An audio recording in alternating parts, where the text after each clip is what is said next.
cybernetics link.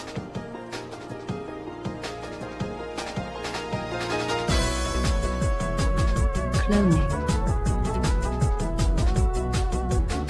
Out of control.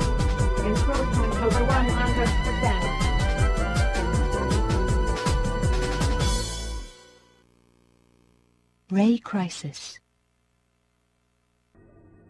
Hey everybody, welcome back for another spaceship shooting edition of SHOREVIEWKEN. Today we're taking a look at the third game in the Ray series by Taito, and that is RAYCRISIS, which was initially released in arcades in 1998 and on the PlayStation in 2000, and it did get a North American release courtesy of Working Designs. This is a prequel to both Ray Storm, aka Layer Section 2, and the original Layer Section, aka Rayforce, aka Galactic Attack, aka Gunlock. And that's a lot of AKA. The plot is set in the distant future when the advanced AI that has taken over the Earth in Layer Section is first gaining sentience and launching its attack on the planet's inhabitants. So you know the drill. Jump into your kick-ass fighter ship and take on the whole damn army by yourself, even though this is a prequel and you already know it's a losing battle. But screw it, there's stuff that needs exploding and I'm just the man for the job. If you're familiar with the Ray series, then you pretty much know what you're getting with this game, though it definitely has more in common with Ray Storm than Rayforce. For those not familiar, the gimmick in this series is that you can attack enemies on multiple planes, meaning that your primary laser fires directly in front of you, while you also have a reticle in front of your ship that lets you lock onto enemies that are otherwise out of reach and blast them with homing lasers. The first game in the series, my personal favorite, used 100% 2D assets, but the two follow-ups switched to a 3D isometric view, which I don't find to be quite as enjoyable, but the mechanics still work really well just the same, even though I sometimes get a bit of a Panzer Dragoon vibe when there's a lot of camera movement.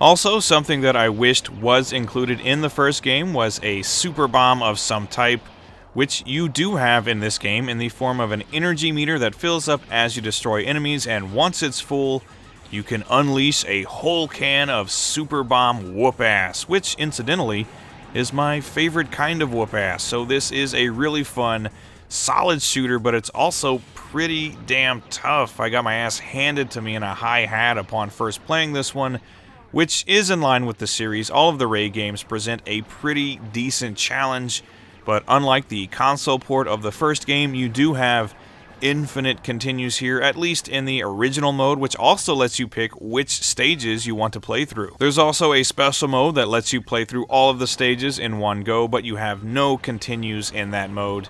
And if you're playing the Japanese version, there's even a Pocket Station mode. Overall, this is a great shoot-'em-up.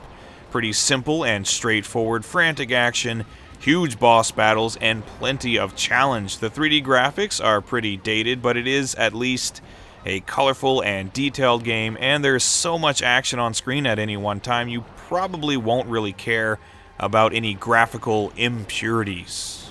Plus, there's a high-tempo electronic soundtrack and great sound effects that complement a spaceship shooter really well. So while again I definitely prefer the first game over its two follow-ups, RAYCRISIS is still a great game that shooter fans are sure to enjoy. So pick up either the Japanese or English versions, or better yet, it was re-released on the PS1 in Japan under the simple 1500 label, where it's bundled with Ray Storm, which is also awesome.